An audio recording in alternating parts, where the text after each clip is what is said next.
ವಿದ್ಯಾರ್ಥಿಗಳೇ, ನಾವು ಕಳೆದ ಅವಧಿಯಲ್ಲಿ ರಾಷ್ಟ್ರೀಯ ಪಠ್ಯಕ್ರಮ ಚೌಕಟ್ಟು ನ್ಯಾಷನಲ್ ಕರಿಕ್ಯುಲಮ್ ಫ್ರೇಮ್ವರ್ಕ್ 2005 ಪ್ರಮುಖ ಶಿಫಾರಸುಗಳಲ್ಲಿ ಶಿಶು ಕೇಂದ್ರಿತ ಶಿಕ್ಷಣ, ಅದಾದ ನಂತರದಲ್ಲಿ ಜ್ಞಾನ ಮತ್ತು ಅರಿವು ಮೂಡಿಸುವುದು, ಸ್ಥಳೀಯ ಜ್ಞಾನ ಮತ್ತು ಸಮುದಾಯದೊಡನೆ ಸಂಬಂಧ ಹೊಂದುವುದಕ್ಕೆ ಆದ್ಯತೆ ನೀಡುವುದು ಕುರಿತಂತೆ ಪ್ರಮುಖ 3 ಶಿಫಾರಸುಗಳನ್ನು ಅಧ್ಯಯನ ಮಾಡಿದ್ದೀವಿ. ಪ್ರಸ್ತುತ ಅವಧಿಯಲ್ಲಿ ಅದರ ಮುಂದುವರಿದ ಭಾಗವಾಗಿ 4ನೇ ಶಿಫಾರಸನ್ನಾಗಿ ವಿವಿಧ ವಿಷಯಗಳ ಕುರಿತಂತೆ NCERT 2005 ಮಾಡತಕ್ಕಂತಹ ಶಿಫಾರಸುಗಳನ್ನ ಹಾಗೂ 5ನೇ ಶಿಫಾರಸಾಗಿ ಪಾರಂಪರಿಕ ಕರಕುಶಲ ಕಲೆಗಳು, ಆರೋಗ್ಯ ಮತ್ತು ದೈಹಿಕ ಶಿಕ್ಷಣ, ಕೆಲಸ ಮತ್ತು ಶಾಂತಿ ಕುರಿತಾಗಿ ಏನನ್ನ ಶಿಫಾರಸು ಮಾಡಿದನ್ನ ಕುರಿತಾಗಿ ಅಧ್ಯಯನ ಮಾಡೋಣ. ಹಾಗಿದ್ದರೆ ರಾಷ್ಟ್ರೀಯ ಪಠ್ಯಕ್ರಮ ಚೌಕಟ್ಟು 2005 ಶಿಫಾರಸನ್ನು ನಾವು ಕಂಡುಕೊಳ್ಳಕ್ಕೆ ಸಾಧ್ಯ ಆದರೆ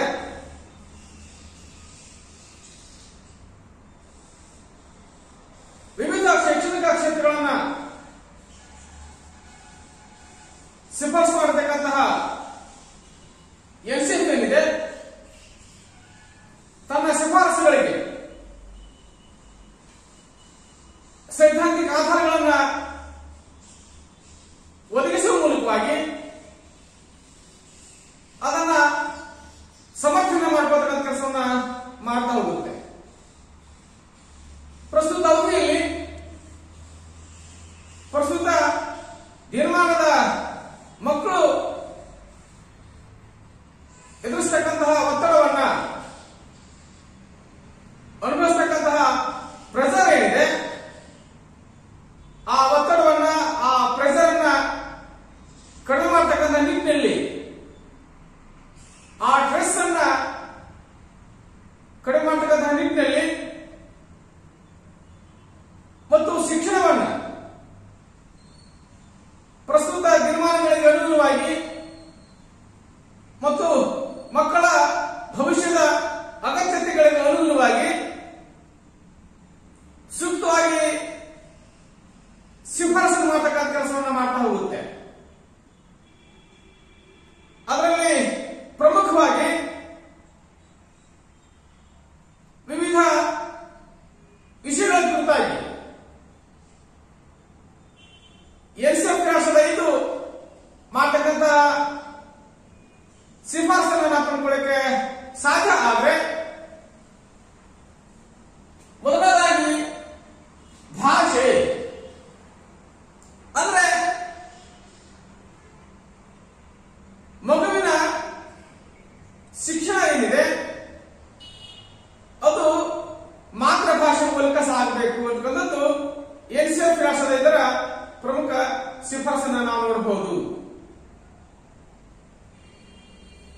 ಶಾಲೆಯಲ್ಲಿ ನಾವು ಮಾಡ್ತಕ್ಕಂಥ ಬೋಧನಾ ಮಾಧ್ಯಮ ಏನಿದೆ ಅದು ಮಗುವಿನ ಮಾತೃಭಾಷೆ ಮೂಲಕ ಸಾಗಿದ್ರೆ ಮಾತ್ರ ಮಗು ಯಶಸ್ವಿಯಾಗಿ ಶಿಕ್ಷಣವನ್ನ ಅರ್ಥೈಸಿಕೊಳ್ಳಕ್ಕೆ ಸಾಧ್ಯ ಆಗ್ತದೆ. ಅದರ ಜೊತೆಯಲ್ಲಿ ತಾನು ಗಳಿಸ್ತಕ್ಕಂಥ ಪಾಂಡಿತ್ಯವನ್ನ ಮಗು ಗಳಿಸಲಿಕ್ಕೆ ಸಾಧ್ಯ ಅಂತಕ್ಕಂಥದ್ದು NCERT 2005 ಪ್ರಮುಖ ಶಿಫಾರಸನ್ನು ನಾವು ನೋಡಬಹುದು. ಜೊತೆಗೆ ಅದರ ಜೊತೆಯಲ್ಲಿನೇ ಭಾಷೆಯಲ್ಲಿ ಪ್ರಮುಖ ಕೌಶಲ್ಯಗಳಾಗಿರ್ತಕ್ಕಂತಹ 4 ಕೌಶಲ್ಯಗಳನ್ನ, ಅಂದ್ರೆ ಆಲಿಸುವುದು, ಮಾತನಾಡುವುದು,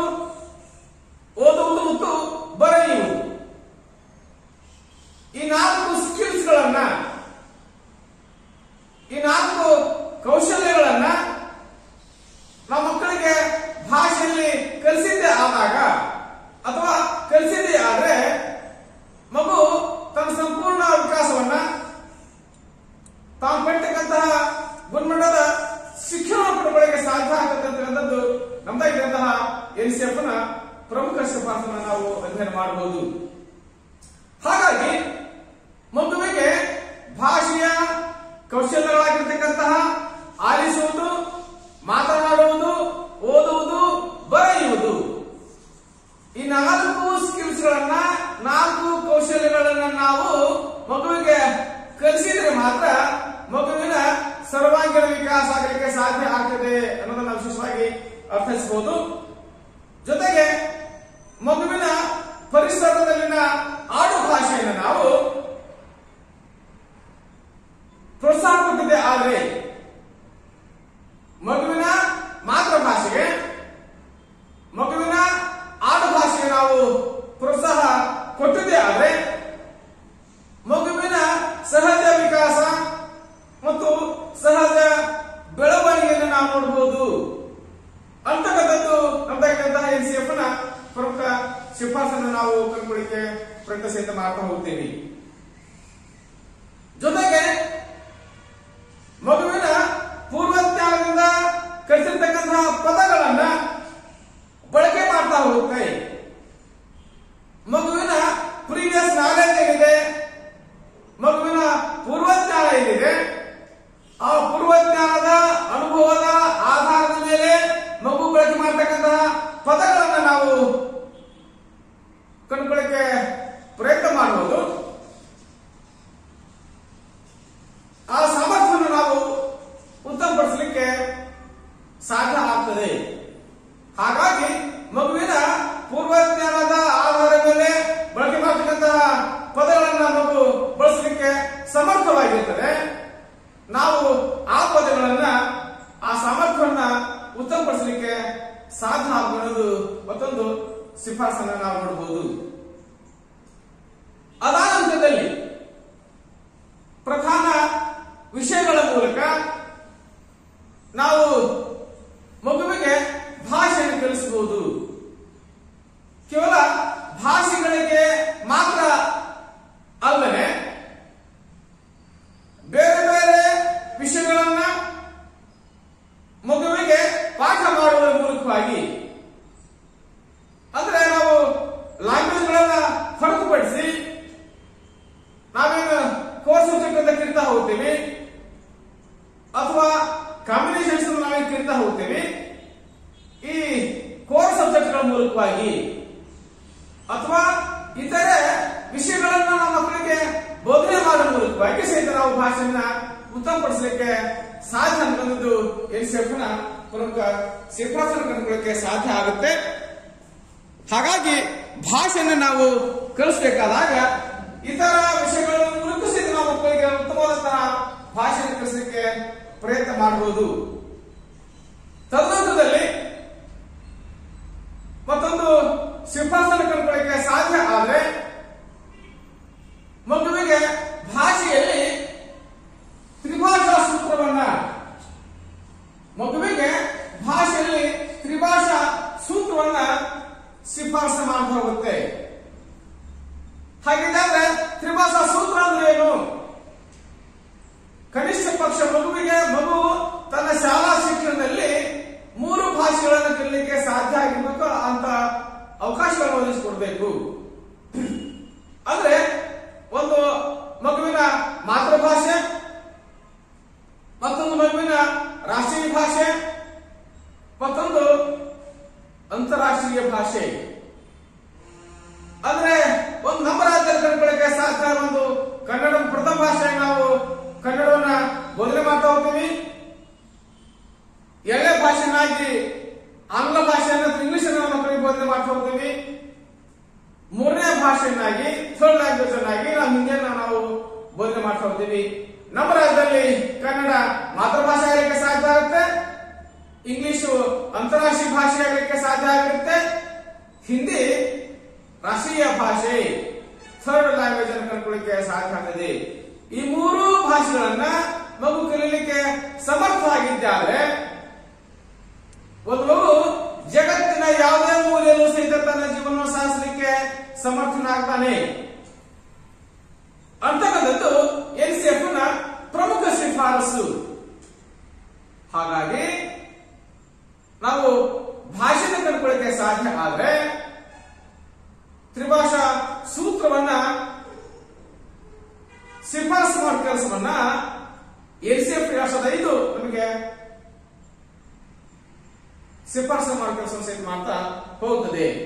ಹಾಗಾಗಿ ಕನ್ನಡ ಮಾತೃಭಾಷೆಯಾಗಿ, ರಾಷ್ಟ್ರೀಯ ಭಾಷೆಯಾಗಿ ಹಿಂದಿಯನ್ನ, ಅಂತಾರಾಷ್ಟ್ರೀಯ ಭಾಷೆಯಾಗಿ ಇಂಗ್ಲಿಷ್ ಅನ್ನ ನಾವು ಮಕ್ಕಳಿಗೆ ಬೋಧನೆ ಮಾಡುವ ಕೆಲಸವನ್ನು ಇವತ್ತು ಪ್ರಸ್ತುತ ದಿನಮಾನ ಶಾಲೆಗಳಲ್ಲಿ ನಾವು ಕಂಡುಕೊಳ್ಳಕ್ಕೆ ಸಾಧ್ಯ ಆಗ್ತದೆ. ತದನಂತರದಲ್ಲಿ ಗಣಿತವನ್ನ, ಮ್ಯಾಥಮೆಟಿಕ್ಸ್ ಅನ್ನು ನಾವು ಮಕ್ಕಳಿಗೆ ಬೋಧನೆ ಮಾಡ್ತಾ ಹೋಗ್ತೀವಿ. ನಮ್ಮದಾಗಿರುವಂತಹ ಎನ್ಸಿಎಫ್ 2005 ಅದಕ್ಕೂ ಕೂಡ ವಿಶೇಷವಾಗಿ ಶಿಫಾರಸನ್ನ ಮಾಡೋ ಕೆಲಸವನ್ನ ಎನ್ಸಿಎಫ್ ಮಾಡ್ತಾ ಹೋಗುತ್ತೆ. ಈ ಮ್ಯಾಥಮೆಟಿಕ್ಸ್ ಅಂತಂದ್ರೆ ಅಥವಾ ಗಣಿತ ಅಂತ ಕೇವಲ ಮಗುವಿಗೆ ಅಂಕಿ ಸಂಖ್ಯೆಯ ಜ್ಞಾನ ನೀಡುವುದಲ್ಲ. ಒಂದು ಮಗು ಶಾಲೆಗೆ ಬಂದಿದೆ ಅಂತಂದ್ರೆ ಮಗುವಿಗೆ ಅಂಕಿ ಸಂಖ್ಯೆ ಜ್ಞಾನ ಇದ್ದೇ ಇರ್ತದೆ. ಹಾಗಾಗಿ ಗಣಿತವನ್ನ ಕಲಿಸುವುದಂತಂದ್ರೆ ಕೇವಲ ಮಗುವಿಗೆ ಅಂಕಿ ಸಂಖ್ಯೆ ಜ್ಞಾನ ನೀಡುವುದಲ್ಲ, ಅದರ ಬದಲಾಗಿ ಮಗು ತನ್ನ ನಿತ್ಯ ಜೀವನದ ನಿರ್ವಹಣೆಗಾಗಿ ತನ್ನ ನಿತ್ಯ ಜೀವನದ ಸಮಸ್ಯೆಗಳ ಪರಿಹಾರಕ್ಕಾಗಿ ನಾವು ಮಕ್ಕಳಿಗೆ ಗಣಿತವನ್ನ ಬೋಧಿಸಬೇಕಾಗಿದೆ. ಕೇವಲ ಸೂತ್ರಗಳನ್ನ ಕಂಠಪಾಠ ಮಾಡುವುದಾಗಲಿ, ಯಾಂತ್ರಿಕ ವಿಧಿವಿಧಾನಗಳನ್ನು ಗಳಿಸುವ ಮಕ್ಕಳಿಗೆ ಅಂಕ ಸಂಖ್ಯೆ ಜ್ಞಾನ ನೀಡುವುದಾಗಲಿ ಶಿಕ್ಷಣ ಆಗಲಿಕ್ಕೆ ಸಾಧ್ಯ ಆಗ್ಲಿಕ್ಕಿಲ್ಲ, ಗಣಿತ ಬೋಧನೆ ಸಾಧ್ಯ ಇಲ್ಲ. ಅದರ ಬದಲಾಗಿ ಗಣಿತದ ಮೂಲಕವಾಗಿ ಮಗುವಿಗೆ ತಾರ್ಕಿಕ ಚಿಂತನೆಯನ್ನ, ವಿಭಿನ್ನಾತ್ಮಕ ಚಿಂತನೆಯನ್ನ, ವೈವಿಧ್ಯಾತ್ಮಕ ಚಿಂತನೆಯನ್ನ, ನಾವೇನು ಕ್ರಿಟಿಕಲ್ ಥಿಂಕಿಂಗ್ ಅಂತ ಹೇಳ್ತಾ ಹೋಗ್ತೀವಿ, ವಿಭಿನ್ನಾತ್ಮಕ ಚಿಂತನೆಯನ್ನ, ವಿಮರ್ಶಾತ್ಮಕ ಚಿಂತನೆಯನ್ನು ಮೂಡಿಸಲಿಕ್ಕೆ ಸಾಧ್ಯ ಆಗಿರಬೇಕು. ಅದು ಶಿಕ್ಷಣ ಗಣಿತ ಬೋಧನೆಯ ಪ್ರಮುಖ ಗುರಿಯನ್ನು ನಾವು ಕಂಡುಕೊಳ್ಳಕ್ಕೆ ಪ್ರಯತ್ನ ಮಾಡಬಹುದು. ಹಾಗಾಗಿ ಗಣಿತ ಬೋಧನೆ ಮೂಲಕ ಮಗುವಿನಲ್ಲಿ ತಾರ್ಕಿಕ ಚಿಂತನೆಯನ್ನ, ವಿಭಿನ್ನಾತ್ಮಕ ಚಿಂತನೆಯನ್ನ, ವಿಮರ್ಶಾತ್ಮಕ ಚಿಂತನೆಯನ್ನ, ಅಮೂರ್ತ ಆಲೋಚನಾ ಶಕ್ತಿಯನ್ನ, ಪರಿಕಲ್ಪನೆಯನ್ನು ಮೂಡಿಸಲಿಕ್ಕೆ ಸಾಧ್ಯ ಇರಬೇಕು ಅನ್ನೋದು ನಮ್ಮದಾಗಿರುವಂತಹ ಗಣಿತ ಬೋಧನೆಯ ಪ್ರಮುಖ ಶಿಫಾರಸು. ಅದಾದ್ಮೇಲೆ ಗಣಿತದ ಮೂಲ ಪ್ರಕ್ರಿಯೆಗಳಿದ್ದಾವೆ. ಸಂಕಲನ, ವ್ಯವಕಲನ, ಗುಣಾಕಾರ, ಭಾಗಾಕಾರ. ಇವುಗಳಲ್ಲಿ ಮಗುವನ್ನು ನಾವು ಸಮರ್ಥನೆ ಮಾಡಿದ್ದೇ ಆದರೆ ಗಣಿತದ ಮೂಲ ಪ್ರಕ್ರಿಯೆ ಏನಿದೆ, ಸಂಕಲನ, ವ್ಯವಕಲನ, ಗುಣಾಕಾರ, ಭಾಗಾಕಾರಗಳಲ್ಲಿ ಒಂದು ಮಗುವನ್ನು ನಾವು ಸಮರ್ಥನಾಗಿ ಮಾಡಿದ್ದೇ ಆದರೆ ಮಗು ತನ್ನ ದೈನಂದಿನ ವ್ಯವಹಾರಗಳನ್ನ, ನಿತ್ಯ ಜೀವನದ ವ್ಯವಹಾರಗಳನ್ನ, ಸಮಸ್ಯೆಗಳನ್ನ ಬಿಡಿಸಿಕೊಳ್ಳಿಕ್ಕೆ ಸಮರ್ಥನಾಗ್ತಾನೆ. ಆ ದೃಷ್ಟಿಕೋನದಲ್ಲಿ ಮಗುವಿನ ನಿತ್ಯ ಜೀವನದ ವ್ಯವಹಾರಗಳನ್ನ ಸುಗಮಗೊಳಿಸತಕ್ಕಂತಹ ನಿಟ್ಟಿನಲ್ಲಿ ನಾವು ಮಗುವಿಗೆ ಗಣಿತದ ಮೂಲ ಪ್ರಕ್ರಿಯೆಗಳನ್ನ ತಿಳಿಸಲಿಕ್ಕೆ ಅಥವಾ ಅರ್ಥೈಸಲಿಕ್ಕೆ ಸಾಧ್ಯ ಇದೆ ಅನ್ನೋದು ಎನ್ಸಿಎಫ್ ನ ಪ್ರಮುಖ ಶಿಫಾರಸು. ಹಾಗಾಗಿ ಗಣಿತದ ಮೂಲಕ ಕೇವಲ ಸೂತ್ರಗಳನ್ನ ಕಂಠಪಾಠ ಮಾಡುವುದು ಮಾತ್ರ ಅಲ್ಲ, ಯಾಂತ್ರಿಕ ವಿಧಿವಿಧಾನದ ಮೂಲಕ ಕಂಠಪಾಠ ಮಾಡಿಸುವುದು ಮಾತ್ರ ಗಣಿತ ಬೋಧನೆ ಆಗಲಿಕ್ಕೆ ಸಾಧ್ಯ ಇಲ್ಲ. ಅದರ ಬದಲಾಗಿ ಮಗುವಿನಲ್ಲಿ ಈ ಯಾಂತ್ರೀಕೃತ ಪಾಠ ಬೋಧನೆಯನ್ನ ಹೊರತುಪಡಿಸಿ ಮಗುವಿನಲ್ಲಿ ಅಮೂರ್ತ ಚಿಂತನಾ ಸಾಮರ್ಥ್ಯ, ವಿಮರ್ಶಾತ್ಮಕ ಆಲೋಚನೆಯನ್ನ, ವೈವಿಧ್ಯಾತ್ಮಕ ವಿಶ್ಲೇಷಣಾತ್ಮಕ ಆಲೋಚನೆಯನ್ನ ಮತ್ತು ತಾರ್ಕಿಕ ಚಿಂತನಾ ಸಾಮರ್ಥ್ಯವನ್ನ ಮೂಡಿಸತಕ್ಕಂಥದ್ದು ಗಣಿತ ಬೋಧನೆಯ ಪ್ರಮುಖ ಆಶಯ. ಜೊತೆಗೆ ಅಮೂರ್ತ ಆಲೋಚನೆ ಮೂಲಕವಾಗಿ ಮಗು ವ್ಯವಹಾರ ಮಾಡತಕ್ಕಂತಹ ಜ್ಞಾನವನ್ನ ಪಡೆತಕ್ಕಂಥ ಕೆಲಸವನ್ನ ಮಾಡ್ತಾ ಹೋಗ್ತದೆ. ಹಾಗಾಗಿ ಉತ್ತಮ ಗುಣಮಟ್ಟದ ಗಣಿತ ಶಿಕ್ಷಣ ಪಡೆತಕ್ಕಂಥದ್ದು ಪ್ರತಿಯೊಬ್ಬ ಮಗುವಿನ ಹಕ್ಕು. ಉತ್ತಮ ಗುಣಮಟ್ಟದ ಗಣಿತ ಶಿಕ್ಷಣವನ್ನ ಪಡೆತಕ್ಕಂಥದ್ದೇನಿದೆ ಅದು ಪ್ರತಿಯೊಬ್ಬ ಮಗುವಿನ ಹಕ್ಕನ್ನು ಕಂಡುಕೊಳ್ಳಕ್ಕೆ ಸಾಧ್ಯ ಆಗ್ತದೆ. ಆ ಹಕ್ಕಿಗೆ ಅನುಗುಣವಾಗಿ ಮಗುವಿನ ಹಕ್ಕಿಗೆ ಧಕ್ಕೆ ಬಾರದ ರೀತಿಯಲ್ಲಿ ನಾವು ಮಗುವಿಗೆ ಗಣಿತ ಶಾಸ್ತ್ರವನ್ನ ಬೋಧಿಸಲಿಕ್ಕೆ ಸಾಧ್ಯ ಆಗಿರಬೇಕು. ತದನಂತರದಲ್ಲಿ ವಿಜ್ಞಾನ ಬೋಧನೆ ಅಂದ್ರೆ ವಿಜ್ಞಾನ ಬೋಧನೆ ಮೂಲಕವಾಗಿ ಮಗುವಿನ ಕುತೂಹಲವನ್ನ ಮಗುವಿನ ಕುತೂಹಲಗಳಿಗೆ ಉತ್ತರವನ್ನು ಕೊಟ್ಟಂತಹ ವಿಧಾನ, ಜೊತೆಗೆ ಮಗುವಿನಲ್ಲಿ ಕ್ರಿಯೇಟಿವಿಟಿಯನ್ನ ಸೃಜನಶೀಲ ಸಾಮರ್ಥ್ಯವನ್ನು ಮೂಡಿಸತಕ್ಕಂಥ ಕೆಲಸ ವಿಜ್ಞಾನ ಬೋಧನೆಯಿಂದ ಆಗಬೇಕಂತಕ್ಕಂಥದ್ದು ಎನ್ಸಿಎಫ್ ನ ಪ್ರಮುಖ ಶಿಫಾರಸು. ಹಾಗಾಗಿ ವಿಜ್ಞಾನ ಚಲನಶೀಲ ಪ್ರಕ್ರಿಯೆ ಯಾವ್ದು ಸಹಿತ ವಿಜ್ಞಾನ ನಿಂತ ಏನಾಗಲಿಕ್ಕೆ ಸಾಧ್ಯ ಆಗುವುದಿಲ್ಲ. ಹೊಸ ಹೊಸ ಸಂಶೋಧನೆ, ಹೊಸ ಹೊಸ ಅನ್ವೇಷಣೆಗಳನ್ನು ನಾವು ನಿತ್ಯವೂ ಸಹಿತ ನೋಡ್ತಾ ಇದ್ದೀವಿ. ಆ ಅನ್ವೇಷಣೆಗಳಿಗೆ ಅನುಗುಣವಾಗಿ ಹೊಸ ಹೊಸ ಪರಿಕಲ್ಪನೆಗಳನ್ನ ಮಗುವಿಗೆ ತಿಳಿಸ್ತಕ್ಕಂತಹ ಅರ್ಥಿಸ್ತಕ್ಕಂತಹ ಕೆಲಸ ಮಾಡಲಿಕ್ಕೆ ಸಾಧ್ಯ ಇರುವುದು ವಿಜ್ಞಾನದ ಮೂಲಕವಾಗಿ. ಹಾಗಾಗಿ ವಿಜ್ಞಾನ ಮಗುವಿಗೆ ಹೊಸ ಹೊಸ ಅನುಭವಗಳನ್ನ ಕೊಟ್ಟಲ್ಲಿ ತನ್ನನ್ನು ತಾನು ತಿಳ್ಕೊಳ್ಳಿಕ್ಕೆ ಸಾಧ್ಯ ಆಗಬೇಕು. ಮಗುವಿಗೆ ವಿಜ್ಞಾನದ ಮೂಲಕವಾಗಿ ಹೊಸ ಹೊಸ ಅನುಭವಗಳನ್ನ ಕೊಟ್ಟಂತಹ ನಿಟ್ಟಿನಲ್ಲಿ ವಿಜ್ಞಾನ ತನ್ನನ್ನು ತಾನು ಮಗುವಿಗಾಗಿ ತಿಳ್ಕೊಳ್ಳಿಕ್ಕೆ ಸಾಧ್ಯ ಆಗೋದು ವಿಜ್ಞಾನ ಬೋಧನೆಯ ಪ್ರಮುಖ ಶಿಫಾರಸನ್ನು ಕಂಡುಕೊಳ್ಳಿಕ್ಕೆ ಸಾಧ್ಯ ಆಗ್ತದೆ. ಅದನ್ನ ಎನ್ಸಿಎಫ್ 2005 ಮಾಡ್ತಕ್ಕಂಥ ಕೆಲಸವನ್ನು ನಾವು ನೋಡಬಹುದು. ಹಾಗಾಗಿ ವಿಜ್ಞಾನ ನಿರಂತರ ಚಲನಶೀಲ ಪ್ರಕ್ರಿಯೆ, ಅದು ನಿತ್ಯ ನವೀನವಾದಂತಹ ಪ್ರಕ್ರಿಯೆ ಕಂಡುಕೊಳ್ಳಿಕ್ಕೆ ಸಾಧ್ಯ ಆಗ್ತದೆ. ಹೊಸ ಹೊಸ ಸಂಶೋಧನೆ ಹೊಸ ಹೊಸ ಅನ್ವೇಷಣೆಗಳ ಮೂಲಕವಾಗಿ ವಿಜ್ಞಾನ ವಿದ್ಯಾರ್ಥಿಗಳಿಗಾಗಿ ತನ್ನ ಜ್ಞಾನ ಪರಿಧಿಯನ್ನ ವಿಸ್ತಾರ ಮಾಡೋದನ್ನು ಕಂಡುಕೊಳ್ಳಿಕ್ಕೆ ನಾವು ಪ್ರಯತ್ನ ಮಾಡಬಹುದು ಅಥವಾ ವಿಸ್ತರಿಸೋದನ್ನು ನಾವು ನೋಡಲಿಕ್ಕೆ ಸಾಧ್ಯ ಆಗಿದೆ.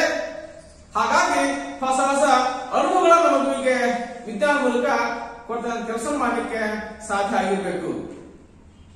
ಜೊತೆಗೆ ವೈಜ್ಞಾನಿಕ ಪರಿಕಲ್ಪನೆಗಳನ್ನ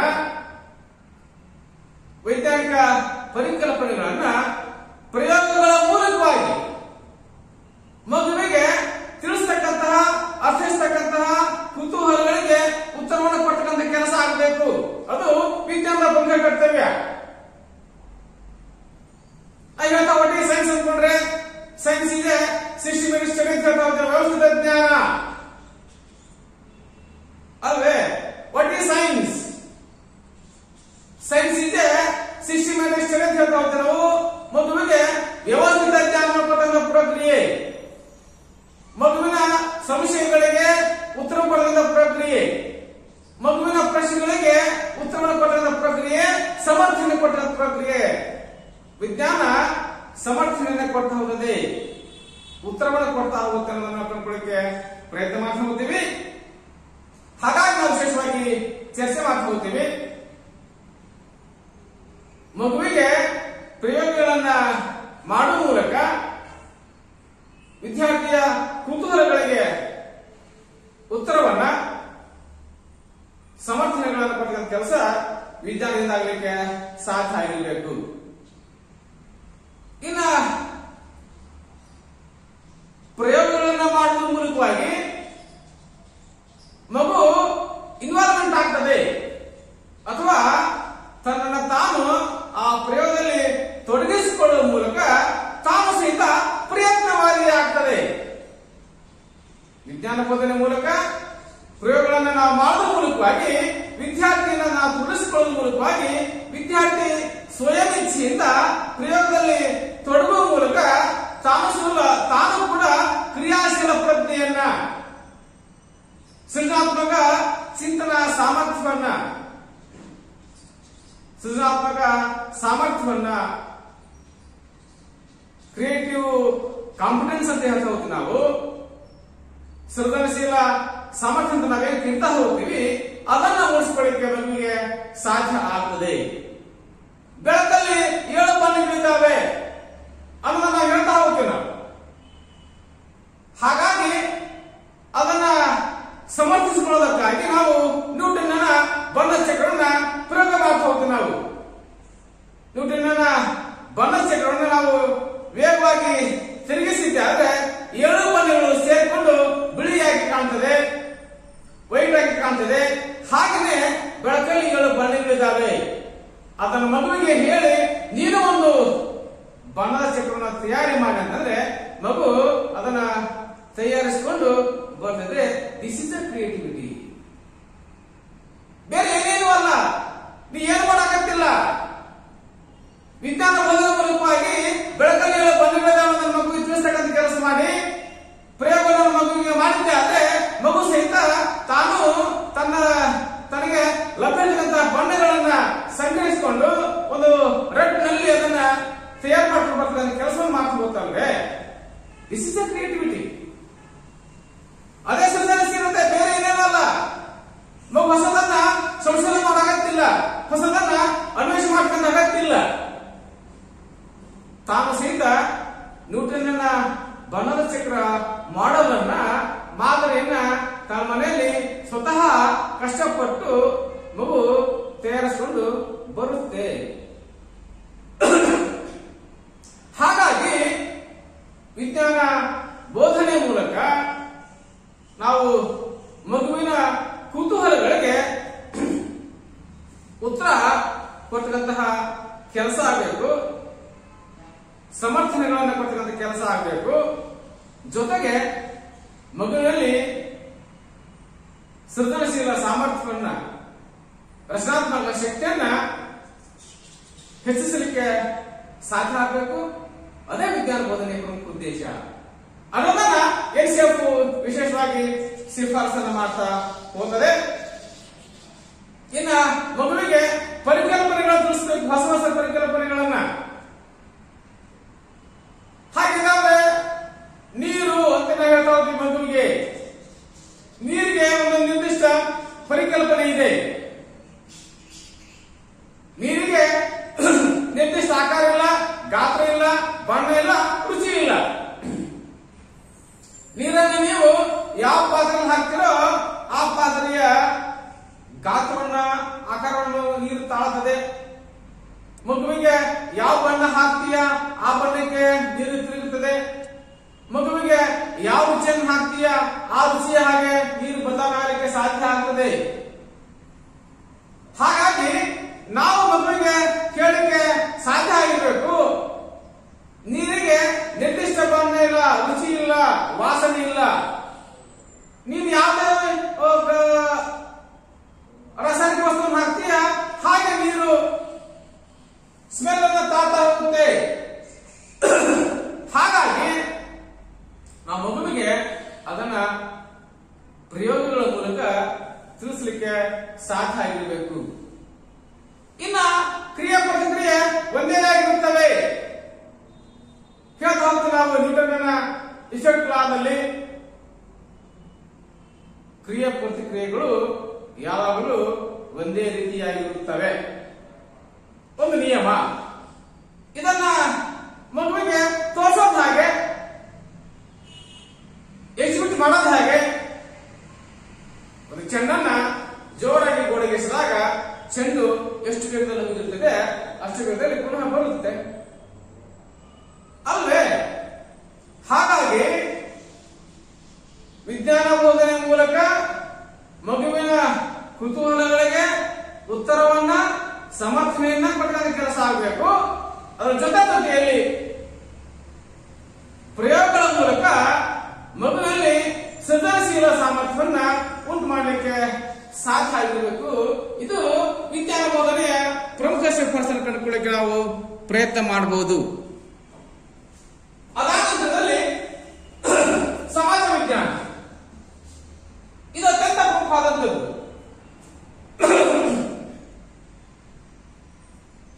ಸಮಾಜ ವಿಜ್ಞಾನದಲ್ಲಿ ನಾವು ಹೇಳ್ತಾ ಹೋಗ್ತೇವೆ, ಪರಿಕಲ್ಪನೆಗಳು ಸ್ಥಳೀಯ ಸಾಮಾಜಿಕತೆಯನ್ನು ಅರ್ಥೈಸಿಕೊಳ್ಳುವ ರೀತಿಯಲ್ಲಿರಬೇಕು. ಅಂದ್ರೆ ನಮ್ಮೊಂದು ಊರಂತಿದೆ, ಅಲ್ಲೂ ಶಾಸನಗಳಿದಾವೆ, ಕೋಟೆ ಕತ್ತಲುಗಳಿದಾವೆ. ಅಲ್ಲೊಬ್ಬ ರಾಜ ಇದ್ದ, ಅವನು ಅರಮನೆ ಕಟ್ಟಿಸಿದ್ದ, ದೊಡ್ಡೊಂದು ಬಾವಿ ಕಟ್ಟಿಸಿದ್ದ, ದೊಡ್ಡೊಂದು ಕೆರೆ ಕಟ್ಟಿಸಿದ್ದ, ಅದಕ್ಕೊಂದು ಹಿನ್ನೆಲೆ ಇದೆ, ಅದಕ್ಕೊಂದು ಶಾಸನ ಇದೆ, ಇದ್ದಾವೆ, ಬೌದ್ಧ ವಿಹಾರ ಇದಾವೆ, ಸಂಘಾರಾಮ ಇದಾವೆ, ಚೇತನ ಇದಾವೆ, ಮಸೀದಿಗಳಿದಾವೆ, ಚರ್ಚ್ಗಳಿದಾವೆ, ಅರಮನೆ ಇದಾವೆ, ಕೋಟೆ ಕತ್ತಲುಗಳಿದಾವೆ. ನಮ್ಮೂರಲ್ಲೂ ಸಿಕ್ಕಿದ್ದಾವೆ. ನಾವು ಎಲ್ಲಂತಹ ಶಾಸನಗಳನ್ನು ಉದಾಹರಣೆ ಪಡ್ತಾ ಹೋಗ್ತೀವಿ. ಕಾಣದ ಅರಮನೆಯ ಮಕ್ಕಳು ತೋರಿಸಲಿಕ್ಕೆ ಪ್ರಯತ್ನ ಸಹಿತ ಮಾಡ್ತಾ ಹೋಗ್ತೀವಿ. ಕಾಣದ ಶಾಸನಗಳನ್ನ ಓದಲಿಕ್ಕೆ ಪ್ರಯತ್ನ ಮಾಡ್ತಾ ಹೋಗ್ತೀವಿ. ಓದಲಾದ ಶಾಸನಗಳನ್ನು ಮಕ್ಕಳು ಓದಿಸಲಿಕ್ಕೆ ಪ್ರಯತ್ನ ಮಾಡ್ತಾ ಹೋಗ್ತೀವಿ. ನಿಮ್ಮೂರಲ್ಲಿ ಇದಾವಲ್ವಾ? ನಮ್ಮೂರಲ್ಲಿ ಒಂದು ಶಾಸನ ಇದೆ. ಆ ಶಾಸನದಲ್ಲಿ ಸ್ಪಷ್ಟವಾಗಿ ಹೇಳಲಾಗಿದೆ, ಇಂಥ ದೇವಸ್ಥಾನವನ್ನು ಇವರೇ ಕಟ್ಟಿಸಿದ್ರು, ಇದೇ ವರ್ಷ ಕಟ್ಟಿಸಿದ್ರು, ಇದೇ ಕಾಗೆ ಕಟ್ಟಿಸಿದ್ರು, ಇಂಥ ಜೀವನ ಕಟ್ಟಿಸಿದ್ರು. ಒಂದು ದೊಡ್ಡ ಕೆರೆ ಇದೆ, ಅದನ್ನ ಇಂಥ ರಾಜ ಮಹಾರಾಜ ಕಟ್ಟಿಸಿದ, ಇದೇ ಕಾಗೆ ಕಟ್ಟಿಸಿದ, ಹೀಗೆ ಸಮಸ್ಯೆ ಬಂದಿತ್ತು ಅಲ್ವಾ? ಮಗುವಿಗೆ ಕಾನೂನು ಇತಿಹಾಸವನ್ನು ಬೋಧನೆ ಮಕ್ಕಳಿಂದ ಮುಂಚಿತವಾಗಿ ಕಂಡದ್ದನ್ನು ಮಕ್ಕಳಿಗೆ ಓದಿಸಲಿಕ್ಕೆ ಸಾಧ್ಯ ಆಗಬೇಕು. ಅದಕ್ಕೊಂದು ಸಹ ಸಂಬಂಧ ಇದೆ. ನಮ್ಮೂರಲ್ಲೊಬ್ಬ ರಾಜ ಮಹಾರಾಜ ಇದ್ದ, ಅವನು ಅರಮನೆ ಕಟ್ಟಿದ್ದ, ಒಂದು ದೊಡ್ಡ ಕೆರೆ ಕಟ್ಟಿಸಿದ್ದ, ಒಂದು ಬಾವಿ ಕಟ್ಟಿಸಿದ. ಎಲ್ಲವುಗಳನ್ನ ಮಗುವಿಗೆ ಕಾಲದ ಇತಿಹಾಸವನ್ನು ಬೋಧನೆ ಮಾಡೋದಕ್ಕೆ ಮುಂಚಿತವಾಗಿ ಕಂಡಕ್ಕಂತ ಇತಿಹಾಸವನ್ನ ಕಣ್ಣಿನ ಕಾಲದ ಇತಿಹಾಸ ಮಕ್ಕಳು ಬೋಧಿಸಲಿಕ್ಕೆ ಸಾಧ್ಯ ಆಗಿರಬೇಕು. ಹಾಗಾಗಿ ಸ್ಥಳೀಯ ಇತಿಹಾಸ, ಅಲ್ಲಿ ರಾಜರು, ಅಲ್ಲಿಯ ಅರಸರು, ಅವರ ಕೋಟೆ, ಅವರ ಅರಮನೆ, ವಸ್ತು ಸಂಗ್ರಹಾಲಯ, ನಾಣ್ಯ, ಕಲೆ, ವಾಸ್ತುಶಿಲ್ಪ, ಚಿತ್ರಕಲೆ, ಈ ಎಲ್ಲವುಗಳನ್ನ ಸ್ಥಳೀಯವಾಗಿ ಮಕ್ಕಳಿಗೆ ಓದಿಸಲಿಕ್ಕೆ ಸಾಧ್ಯ ಆಗಿರಬೇಕು. ಹಾಗಾಗಿ ಮಗುವಿಗೆ ಕಾಣಲಾರದ ಇತಿಹಾಸವನ್ನ ಬೋಧಿಸುವ ಬದಲಾಗಿ ನಿತ್ಯ ಜೀವನದಲ್ಲಿ ಆ ಮಗು ಕಣ್ಣಿಗೆ ದೃಷ್ಟಿಗೋಚರವಾಗತಕ್ಕಂತಹ ಸನ್ನಿವೇಶಗಳನ್ನ ಮಗುವಿಗೆ ನಾವು ಬೋಧನೆ ಮಾಡಿದ್ದಾರೆ. ಅದನ್ನ ಸಂರಕ್ಷಣೆ ಮಾಡತಕ್ಕಂತ ಜ್ಞಾನವನ್ನು ಮಗುವಿಗೆ ಮೂಡಿಸಿದ್ದಾರೆ. ತನ್ನೂರಿನ ದೇವಸ್ಥಾನಗಳನ್ನ, ಕೋಟೆ ಕೊತ್ತಲುಗಳನ್ನ, ಅರಮನೆಗಳನ್ನ, ಶಿಲಾಶಾಸನಗಳನ್ನ, ತಾಮ್ರಪತ್ರಗಳನ್ನ, ತಾಳೆಗರಿಗಳನ್ನ, ಅರಮನೆಗಳನ್ನ, ನಾಣ್ಯಗಳನ್ನ, ಶಿಲ್ಪಕಲೆ, ಚಿತ್ರಕಲೆಗಳನ್ನ ಮಗು ಸಂರಕ್ಷಣೆ ಮಾಡತಕ್ಕಂತ ಮನೋಭಾವ ಮಗು ಮೂಡಲಿಕ್ಕೆ ಸಾಧ್ಯ ಆಗ್ತದೆ. ಹಾಗಾಗಿ ವಿಜಯನಗರ ಸಾಮ್ರಾಜ್ಯ ಆ ರೀತಿ ಇತ್ತು, ಈ ರೀತಿ ಇತ್ತು, ಇಟ್ಸ್ ಓಕೆ, ನಾ ಇಲ್ಲ ಅಂತ ಹೇಳಲಿಕ್ಕೆ ಸಾಧ್ಯ ಇಲ್ಲ. ನಿಮ್ಮಲ್ಲಿ ಒಂದು ವಿಜಯನಗರ ಸಾಮ್ರಾಜ್ಯ ಇರಬಹುದು, ಯಾರಿಗೂ ನಮ್ಮ ಮಕ್ಕಳಿಗೆ ತಿಳಿಸಿಲ್ಲ. ಹಾಗಾಗಿ ಸ್ಥಳೀಯ ಇತಿಹಾಸ ಮಕ್ಕಳಿಗೆ ಬೋಧಿಸಲಿಕ್ಕೆ ಸಾಧ್ಯ ಆಗಿರಬೇಕು. ಇನ್ನು ರಾಷ್ಟ್ರೀಯ ಕಾಳಜಿಯನ್ನು ಉತ್ತೇಜಿಸುವ ದೃಷ್ಟಿಕೋನವನ್ನು ಹೊಂದಲಿಕ್ಕೆ ಸಾಧ್ಯ ಆಗಿರಬೇಕು. ಅಂದ್ರೆ ರಾಷ್ಟ್ರದ ಐಕ್ಯತೆಗೆ, ರಾಷ್ಟ್ರದ ವೈವಿಧ್ಯತೆಗೆ, ರಾಷ್ಟ್ರದ ವಿಭಿನ್ನತೆಗೆ ಧಕ್ಕೆ ಬಾರದ ರೀತಿಯಲ್ಲಿ ಆ ಮಕ್ಕಳಿಗೆ ವಿಷಯವನ್ನ ಬೋಧಿಸಬೇಕು. ಯಾವುದೇ ಧಾರ್ಮಿಕ ಅಂಶಗಳನ್ನ ಬೋಧನೆ ಮಾಡಬೇಕಾದಾಗ, ಧರ್ಮದ ತತ್ವಗಳನ್ನು ಬೋಧಿಸಬೇಕಾದಾಗ, ಯಾವುದೇ ವ್ಯಕ್ತಿಗೆ, ಯಾವುದೇ ಕೋಮಿಗೆ, ಯಾವುದೇ ಧರ್ಮಕ್ಕೆ ಧಕ್ಕೆ ಬಾರದ ರೀತಿಯಲ್ಲಿ ನಾವು ಬೋಧಿಸತಕ್ಕಂತಹ ವಿಷಯ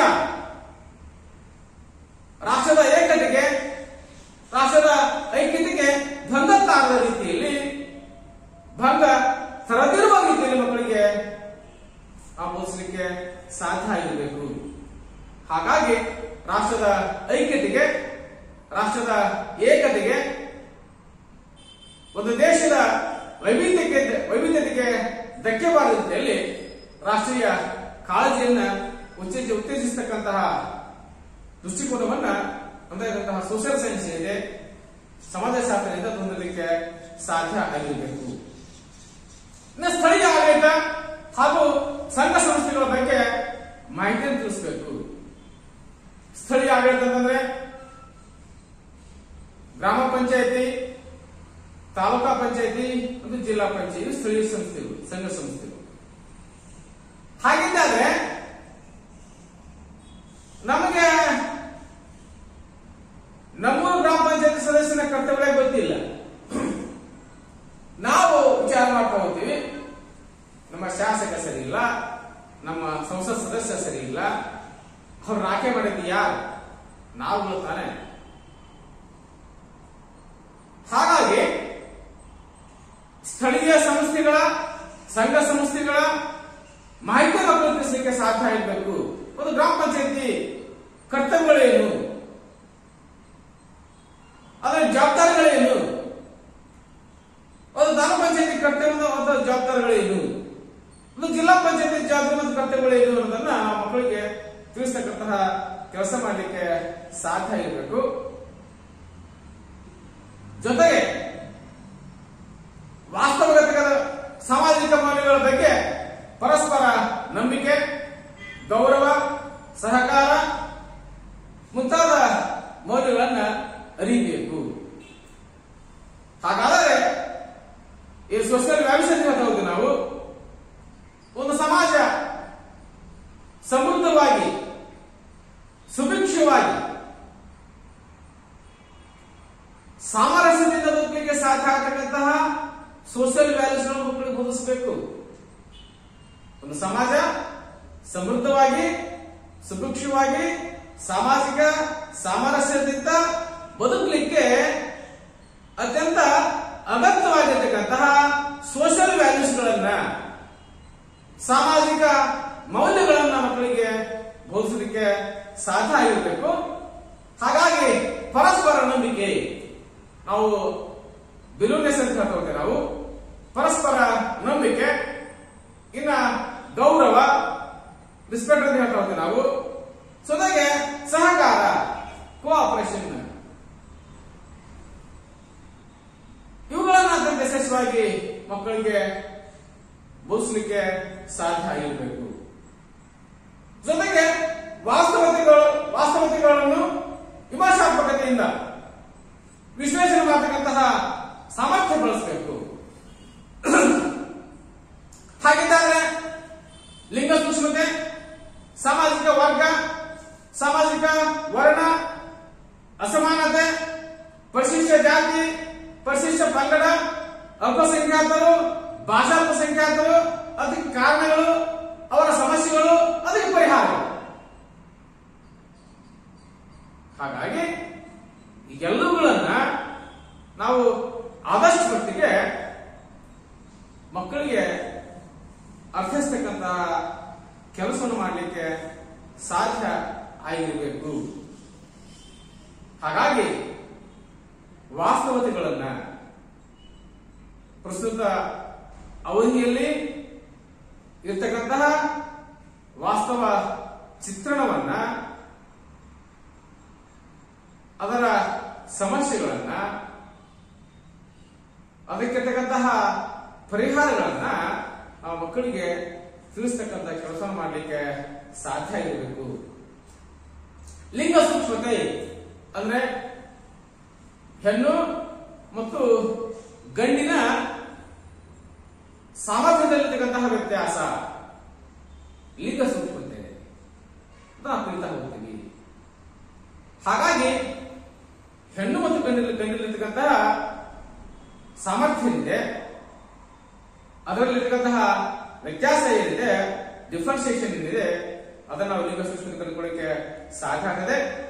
ಸಾಮಾಜಿಕ ವರ್ಗ, ಜೊತೆಗೆ ಅಸಮಾನತೆ, ರಾಜಕೀಯ ಸಮಾನತೆ, ಶೈಕ್ಷಣಿಕ ಸಮಾನತೆ, ಸಾಮಾಜಿಕ ಸಮಾನತೆ, ಆರ್ಥಿಕ ಸಮಾನತೆ,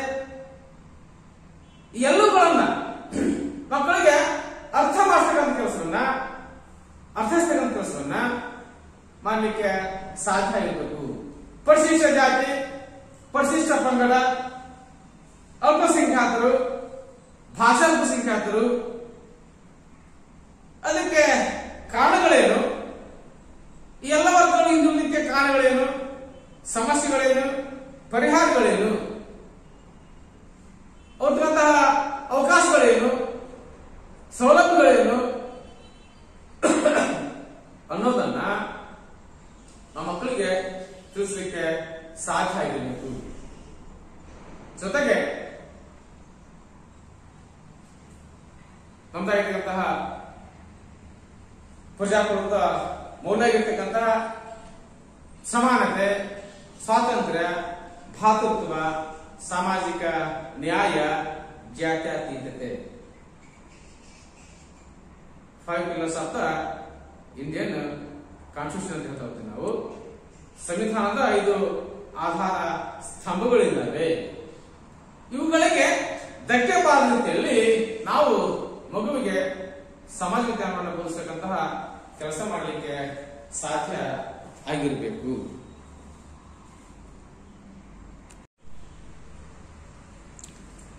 ಅದಾನಂತರದಲ್ಲಿ ಮತ್ತೊಂದು ಪ್ರಮುಖ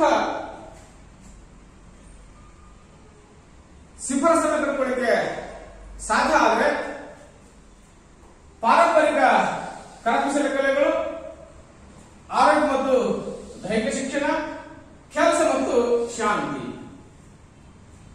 ಇವುಗಳ ಕುರಿತಾಗಿ NCERT 2005 ಏನಿದೆ ಅದು ಹಲವಾರು ಶಿಫಾರಸುಗಳನ್ನ ಮಾಡ್ತಾ ಹೋಗುತ್ತೆ. ಅದನ್ನ ವಿಶೇಷವಾಗಿ ಅಧ್ಯಯನ ಮಾಡಬಹುದು. ಹಾಗಾಗಿ ಅದರಲ್ಲಿ ಮೊದಲನೇದಾಗಿ ಪಾರಂಪರಿಕ ಕರಕುಶಲ ಕಲೆಗಳು. ಹಾಗಿದ್ದಾದ್ರೆ ನಾವು ಚರ್ಚೆ ಸಿದ್ಧ ಮಾಡ್ತಾ ಹೋಗ್ತೀವಿ. ಶಿಕ್ಷಣದ ಎಲ್ಲ ಹಂತಗಳಲ್ಲೂ ಸಹಿತ ಕಲೆಯನ್ನ ಒಂದು ವಿಷಯವನ್ನಾಗಿ ಅಭ್ಯಾಸ ಮಾಡತಕ್ಕಂತಹ ಅವಕಾಶ ನಮ್ಮ ಮಕ್ಕಳಿಗೆ ಮಾಡಿಕೊಡಬೇಕು ಅನ್ನೋದು NCERT 2005 ಪ್ರಮುಖ ಶಿಫಾರಸನ್ನ ನಾವು ನೋಡಬಹುದು. ಅಂದ್ರೆ ಮಗುವಿನಲ್ಲಿ ನಾವು ಕಲಾಭಿನಂದನ ಗುಣವನ್ನು ಬೆಳೆಸಲಿಕ್ಕೆ ಸಾಧ್ಯ ಆಗ್ತದೆ. ಶಿಕ್ಷಣದ ಪ್ರಮುಖ ಉದ್ದೇಶನೇ ಕಲೆಯನ್ನ ಅನ್ವಯಿಸತಕ್ಕಂತಹ ಗುಣವನ್ನ, ಕಲಾಭಿನಂದನ ಗುಣವನ್ನ, ಆ ಮನೋಭಾವನೆಯನ್ನ ಮೂಡಿಸೋದು ಶಿಕ್ಷಣದ ಪ್ರಮುಖ ಜವಾಬ್ದಾರಿ ತಿಳ್ಕೊಳ್ಳಿಕ್ಕೆ ಸಾಧ್ಯ ಆಗುತ್ತೆ.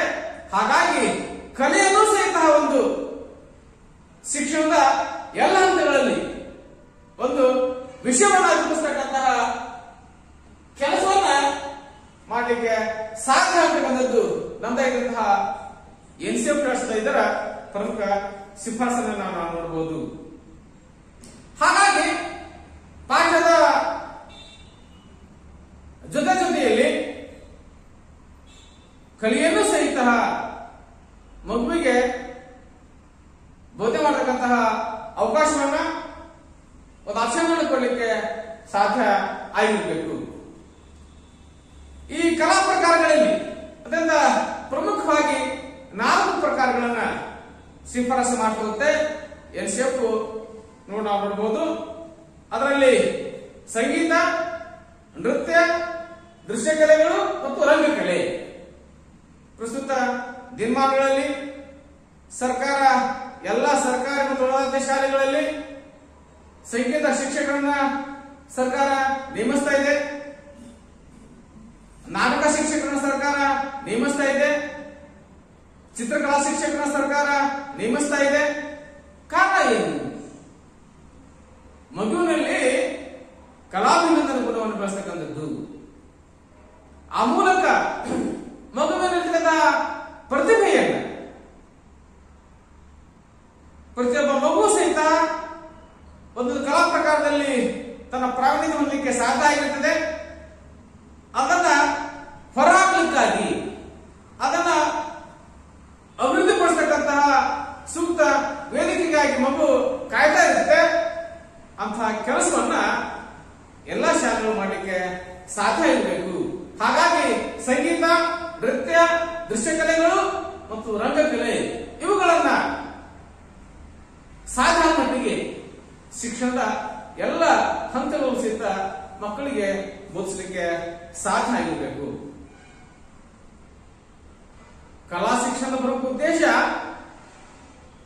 ಪಾಠ ಮಾಡೋದು ಮಾತ್ರ ಅಲ್ಲ, ಪಾಠದ ಬದಲಾಗಿ ಮಗುವಿಗೆ ಕಲಾಭಿರುಚಿಯನ್ನ ಮತ್ತು ಅವನ ವೈಯಕ್ತಿಕ ಅರಿವುಗಳಿಗೆ ಅಥವಾ ವೈಯಕ್ತಿಕ ತಿಳುವಳಿಕೆಗೆ ಒತ್ತಾಸೆ ಪಟ್ಟಕ್ಕಂಥ ಕೆಲಸ, ಅದನ್ನ ಹೆಚ್ಚು ಮಾಡತಕ್ಕಂಥ ಕೆಲಸ ಏನಿದೆ ಅದನ್ನ ಶಿಕ್ಷಣ ಮಾಡಲಿಕ್ಕೆ ಸಾಧ್ಯ ಆಗಿರುತ್ತೆ ಅನ್ನೋದು ನಮ್ಮದಾಗಿರುವಂತಹ NCF ನ ಪ್ರಮುಖ ಶಿಫಾರಸನ್ನು ನಾವು ನೋಡಬಹುದು. ಅದರ ಜೊತೆಯಲ್ಲಿ ವಿದ್ಯಾರ್ಥಿಯಲ್ಲಿ ಹುದುಗಿರ್ತಕ್ಕಂತಹ ಸಾಮರ್ಥ್ಯವನ್ನ, ಪ್ರತಿಭೆಯನ್ನ ಹೊರಹಾಕೋದಕ್ಕಾಗಿ ಒಂದು ಸೂಕ್ತ ವೇದಿಕೆಯನ್ನ ಈ ಕಲಾ ಮಾಧ್ಯಮಗಳು, ಕಲಾ ಪ್ರಕಾರಗಳು ಒದಗಿಸೋದನ್ನ ಕಂಡುಕೊಳ್ಳಕ್ಕೆ ಪ್ರಯತ್ನ ಮಾಡಬಹುದು. ಹಾಗಾಗಿ ಈ 4 ಪ್ರಕಾರಗಳ ಮೂಲಕವಾಗಿ ಮಗುವಿನ ಇರತಕ್ಕಂತಹ ಅಂತಃಶಕ್ತಿಯನ್ನ, ಆಂತರಿಕ ಸಾಮರ್ಥ್ಯವನ್ನು ಹೊರಹಾಕಲಿಕ್ಕೆ ಸಾಧ್ಯ ಆಗ್ತದೆ ಅನ್ನೋದು ನಮ್ದಾಗಿರ್ತಕ್ಕಂತಹ ಪ್ರಮುಖ ಶಿಫಾರಸನ್ನ ನಾವು ನೋಡಬಹುದು.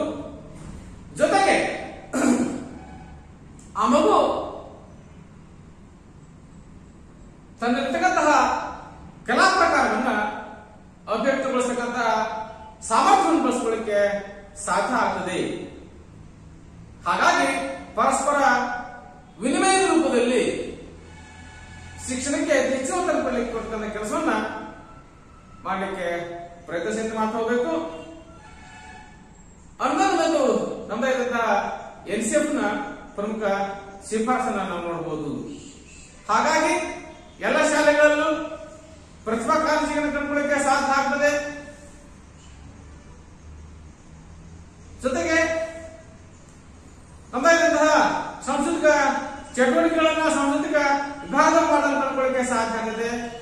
ಉದ್ದೇಶಿಷ್ಟೇ ಮಗುವಿನಂತಹ ಪ್ರತಿಭೆಯನ್ನ ಹೊರಹಾಕೋದಕ್ಕಾಗಿ ಅಥವಾ ಮಗುವಿನಂತಹ ಆ ಕಲೆಯನ್ನ ಅಭಿವ್ಯಕ್ತಪಡಿಸೋದಕ್ಕಾಗಿ ಒಂದು ವೇದಿಕೆಯನ್ನ, ಒಂದು ಪ್ಲಾಟ್ಫಾರ್ಮ್ ಅನ್ನ ನಿರ್ಮಿಸತಕ್ಕಂಥ ಕೆಲಸವನ್ನ ಈ ಎಲ್ಲ ಕಲಾ ಪ್ರಕಾರಗಳು ಮಾಡೋದನ್ನ ನಾವು ಅಧ್ಯಯನ ಮಾಡಬಹುದು. ಹಾಗಾಗಿ ನಾವು ವಿಶೇಷವಾಗಿ ಹೇಳ್ತೀವಿ, ಪ್ರಸ್ತುತ ದಿನಮಾನಗಳಲ್ಲಿ ಸಂಸ್ಕೃತಿ ವಿನಿಮಯ ಮೂಲಕವಾಗಿ ಈ ರೀತಿಯ ಕಾರ್ಯಕ್ರಮಗಳನ್ನು ನಾವು ಹಮ್ಮಿಕೊಳ್ಳೋದನ್ನು ಕಂಡುಕೊಳ್ಳಿಕ್ಕೆ ಪ್ರಯತ್ನ ಮಾಡಬಹುದು. ಅದಾದ ನಂತರದಲ್ಲಿ ಆರೋಗ್ಯ ಮತ್ತು ದೈಹಿಕ ಶಿಕ್ಷಣ. ಪ್ರಸ್ತುತ ದಿನಮಾನಗಳಲ್ಲಿ ಎಲ್ಲ ಶಾಲೆಗಳು ಸಹಿತ ಆರೋಗ್ಯ ಶಿಕ್ಷಣಕ್ಕೆ ಹೆಚ್ಚು ಒತ್ತನ್ನು ಕೊಡೋದನ್ನು ನಾವು ಕಾಣಬಹುದು. ನಾವು ಹೇಳ್ತಾ ಹೋಗ್ತೀವಿ healthy childrens are wealth of nation ಅಂತ. ಹಾಗಿದ್ದಾಗ ಈ ಹೇಳಿಕೆ ಅದರಿಂದ ಯಶಸ್ವಿ ಆಗೋದಾದ್ರೆ ಅಥವಾ ನಿಜನಾಗೋದಾದ್ರೆ healthy childrens are wealth of nation ಅಂತ ಹೇಳಿಕೆ ಸಾಧ್ಯ ಆಗೋದಾದ್ರೆ ಇದು ಕೇವಲ ಹೇಳಿಕೆ ಮಾತ್ರ ಆಗಬಾರದು. ಶಾಲೆಗಳ ಮೂಲಕವಾಗಿ ಆರೋಗ್ಯವಂತ ಮಕ್ಕಳನ್ನು ನಿರ್ಮಿಸತಕ್ಕಂಥ ಕೆಲಸವನ್ನು ಶಾಲೆಗಳು ಮಾಡಬೇಕು. ಯಾವಾಗ ಶಾಲೆಗಳ ಆರೋಗ್ಯದ ಮಕ್ಕಳು ನಿರ್ಮಾಣ ಮಾಡಲಿಕ್ಕೆ ಸಾಧ್ಯ ಆಗ್ತದೆ, ಮಗುವಿಗೆ ಕೇವಲ ಪಾಠ ಮಾಡೋದ್ರ ಮಾತ್ರ ಅಲ್ಲ, ದೈಹಿಕ ಶಿಕ್ಷಣಕ್ಕೂ ಸಹಿತ ಒತ್ತನ್ನು ಕೊಡಲಿಕ್ಕೆ ಸಾಧ್ಯ ಆಗಿರಬೇಕು. ಮಗುವಿನ ಸರ್ವಾಂಗೀಣ ಪ್ರಗತಿಯನ್ನ, ಬೆಳವಣಿಗೆಯನ್ನ, ಅವನ ಆರೋಗ್ಯ ಮತ್ತು ದೈಹಿಕ ಶಿಕ್ಷಣವನ್ನ ನಿರ್ಧಾರ ಮಾಡ್ತಾ ಹೋಗುತ್ತೆ. ಮಗುವಿನ ಆರೋಗ್ಯವನ್ನ ಅವರ ಜ್ಞಾನ ಮಾತ್ರ ಅಲ್ಲ, ವಿದ್ಯಾರ್ಥಿ ಎಷ್ಟು ಓದಿದ್ದಾನೆ ಅನ್ನೋದು ಮುಖ್ಯ ಅಲ್ಲ, ಎಷ್ಟು ದೈಹಿಕವಾಗಿ ಸದೃಢವಾಗಿದ್ದಾನೆ ಅನ್ನೋದು ಮುಖ್ಯ. ಹಾಗಾಗಿ ಪ್ರಸ್ತುತ ದಿನಮಾನಗಳಲ್ಲಿ ಎಲ್ಲ ಶಾಲಾ ಕಾಲೇಜುಗಳು ಸಹಿತವಾಗಿ ಸರ್ಕಾರ ದೈಹಿಕ ಶಿಕ್ಷಣಕ್ಕೆ ಹೆಚ್ಚು ಒತ್ತನ್ನು ಕೊಡೋದನ್ನು ಕೊಂಡುಕೊಳ್ಳಕ್ಕೆ ಪ್ರಯತ್ನ ಮಾಡಬಹುದು. ಕಾರಣ ಇಷ್ಟೇ, healthy childrens are wealth of nation ಅನ್ನೋದಾದ್ರೆ ಆರ್ಗಂತ ಮಕ್ಕಳನ್ನ ನಾವು ನಿರ್ಮಿಸತಕ್ಕಂತಹ ಕೇಂದ್ರಗಳನ್ನಾಗಿ ಶಾಲೆಗಳನ್ನ ಮಾರ್ಪಡಿಸತಕ್ಕಂಥ ಕೆಲಸ ಮಾಡಲಿಕ್ಕೆ ಸಾಧ್ಯ ಆಗ್ತದೆ. ಹಾಗಾಗಿ ಧ್ಯಾನ, ಯೋಗ, ಪ್ರಾಣಾಯಾಮ, ದೈಹಿಕ ಅಭ್ಯಾಸಗಳು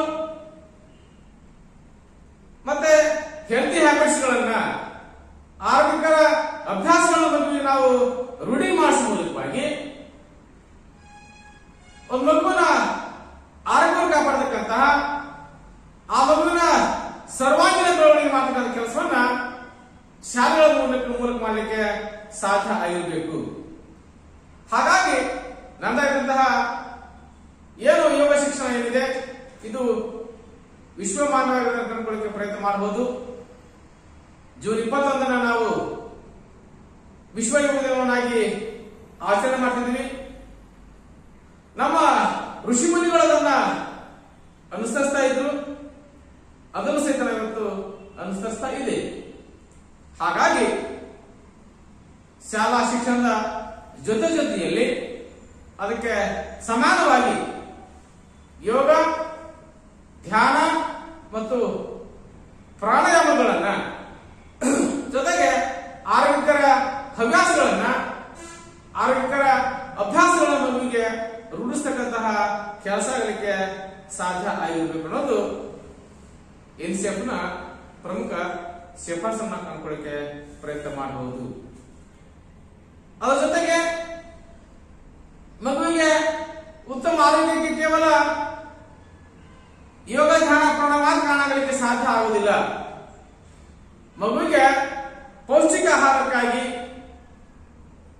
ಪೌಷ್ಟಿಕ ಆಹಾರ ಪಡ್ಕೊಳ್ತಕ್ಕಂಥದ್ದು ಮಗುವಿನ ಮೂಲಭೂತ ಹಕ್ಕು.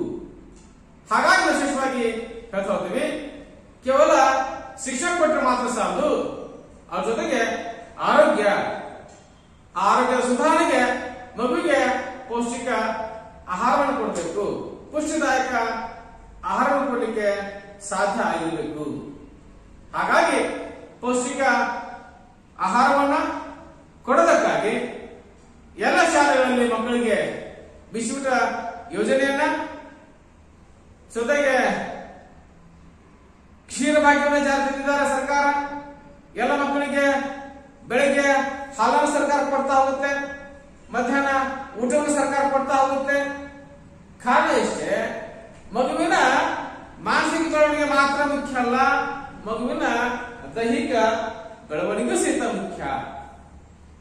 ಆ ದೃಷ್ಟಿಕೋನದಲ್ಲಿ ಅಪೌಷ್ಟಿಕತೆಗೆ ಎಡೆಯಾಗಲಾರದ ರೀತಿಯಲ್ಲಿ ಸರ್ಕಾರ ಹಲವಾರು ಕಾರ್ಯಕ್ರಮಗಳನ್ನು ಸರ್ಕಾರ ಜಾರಿಗೆ ಕರ್ಕೊಳ್ಳಕ್ಕೆ ನಾವು ಪ್ರಯತ್ನ ಮಾಡಬಹುದು.